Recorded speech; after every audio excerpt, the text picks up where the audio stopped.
Assalamualaikum warahmatullahi wabarakatuh, teman-teman sekalian. Nah, kali ini episode yang sebetulnya saya tunggu-tunggu juga. Kenapa? Karena sosok ini legend banget. Ya. Sosok ini kalau misalnya kita dulu termasuk anak-anak gaul di tahun 2005, 2006, ya, sampai 2008, 2009 mungkin. Ya. Beliau ini yang nguasain Taman Ria Senayan tuh. Ada dulu namanya Club Embassy di sana, ya. Dan beliau ini residen di sana. Saya dikenalin sama DJ Ali, sama Didit Sobi, sama DJ ini. Keren mainnya. Orangnya juga ganteng banget, ya. Tapi lagi-lagi sekarang ternyata DJ udah pada taubat. Udah mulai dekat sama Allah, udah mulai ingin kemudian menggapai ridha Allah Subhanahu wa taala. Saya terharu sebetulnya, karena ingat banget dulu sama DJ ini, kita pernah pergi ke kota, ke satu klub, yang mana klub ini juga legend, alhamdulillah udah tutup sekarang. Kalau enggak saya nggak tahu deh, berapa banyak lagi nih anak-anak Jakarta dan di luar Jakarta yang rusak gara-gara main ke sana itu. Ya. Tapi alhamdulillah tutup, sehingga nggak ada lagi cerita-cerita masa-masa kelam di tempat itu. Namanya DJ Iman. Ya, kita kenalnya DJ One Man. Masya Allah. Saya mau lihat nih, kira-kira tanya apa sih Iman nih? Kita dengerin ya.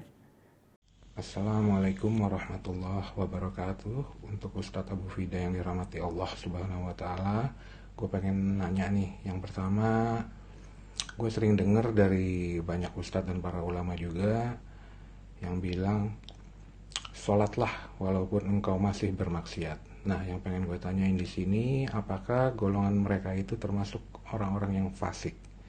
Nah, yang kedua mengenai hijrah. Apakah kalau kita hijrah itu harus dilakukan secara total 100%? Apakah boleh secara step by step? Itu aja sih pertanyaan dari gue. Afwan Ustadz. Assalamualaikum warahmatullahi wabarakatuh. Waalaikumsalam warahmatullahi wabarakatuh. Masya Allah. Kagok rasanya dengar Iman ngomong Afwan Ustadz, kagok.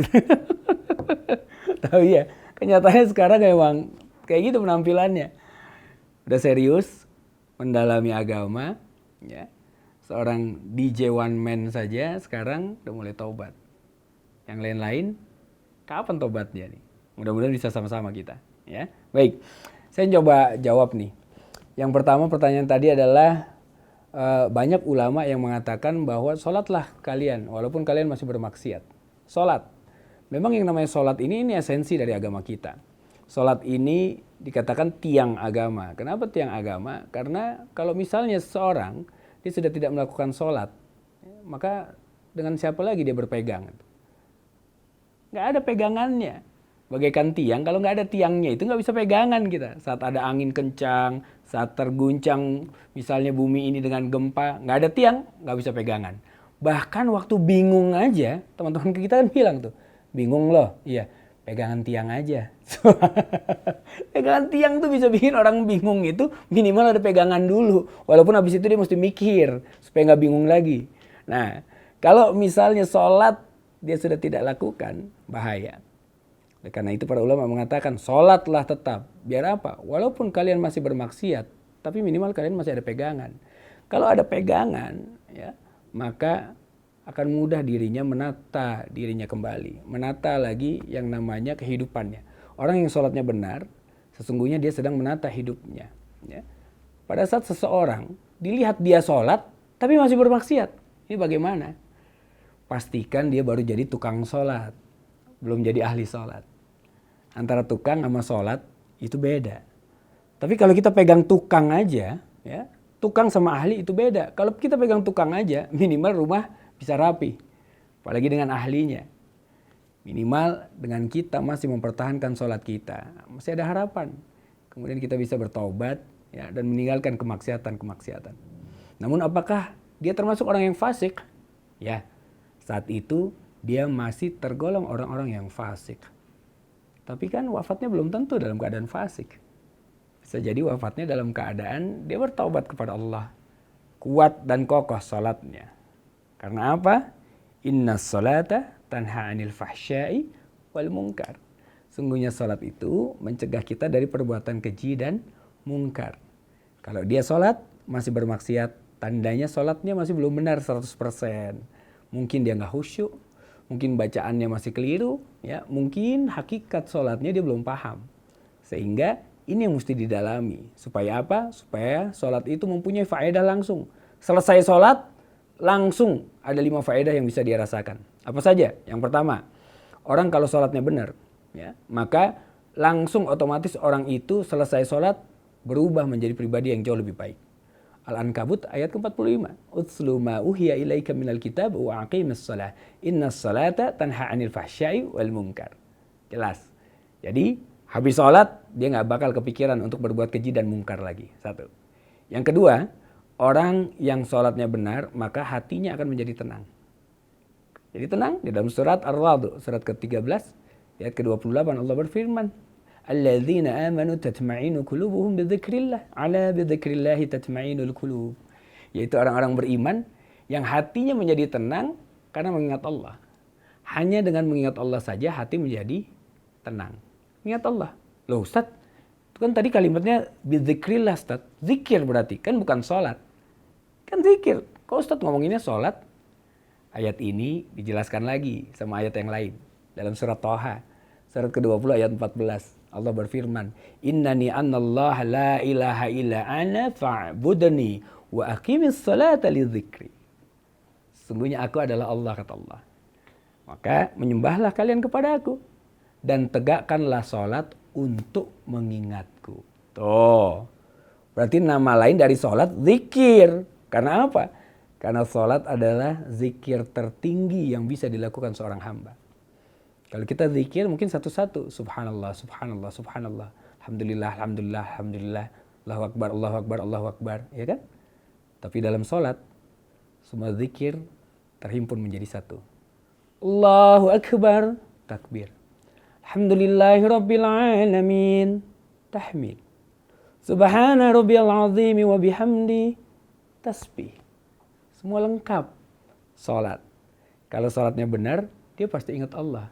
Kalau ingat Allah, nggak bingung. Karena apa? Dia nggak perlu tiang yang di luar sana, tapi yang dia butuhkan tiang agama yang dia jalankan dengan sebaik-baiknya. Karena sholat nih ya. Baik. Yang kedua, yang terakhir. Memang tadi tanya, Ustaz, kalau hijrah itu emang harus total atau boleh yang namanya step by step? Baik. Hijrah, ya. Niatnya adalah untuk mempelajari agama, merubah diri kita secara total. Niatnya. Ingat nih. Jadi diniatkan untuk total. Karena apa? Ya, udkhulu fis silmi kafah. Masuklah kalian ke dalam Islam secara kafah, sempurna, paripurna. Ya. Tetapi jalan menuju sana kadang-kadang ada yang step by step, selangkah demi selangkah. Ada yang 2 langkah demi 2 langkah, ada yang 3 langkah demi 3 langkah. Beda antara satu dengan yang lain. Kita jangan copy paste hijrahnya orang karena belum tentu. Belum tentu sama permasalahan kita sama permasalahan orang itu kan. Belum tentu sama keadaan keluarga dia sama keluarga kita. Belum tentu sama juga tingkat keimanan dia sama tingkat keimanan kita. Yang penting berjalan terus menuju kepada Allah. Walaupun pelan sekali jalannya. Tapi tetap menuju kepada Allah. Jangan sampai jalan di tempat. Apalagi berhenti. Lebih-lebih putar balik ke belakang. Jangan. Biarpun pelan, jalan menuju Allah. Step by step boleh di awal. Lama-lama pasti akan lari pelan-pelan. Ujung-ujungnya sampai kepada tujuan. Hijrah secara total, secara kafah, masuk ke dalam Islam ini dengan penuh ketaatan, full submission kepada Allah Subhanahu wa taala. Ini dia. Mudah-mudahan apa yang saya sampaikan bisa difahami dan bisa diambil manfaat dari jawaban-jawaban yang kami sampaikan tadi. Sampai ketemu lagi di episode selanjutnya. Assalamualaikum warahmatullahi wabarakatuh.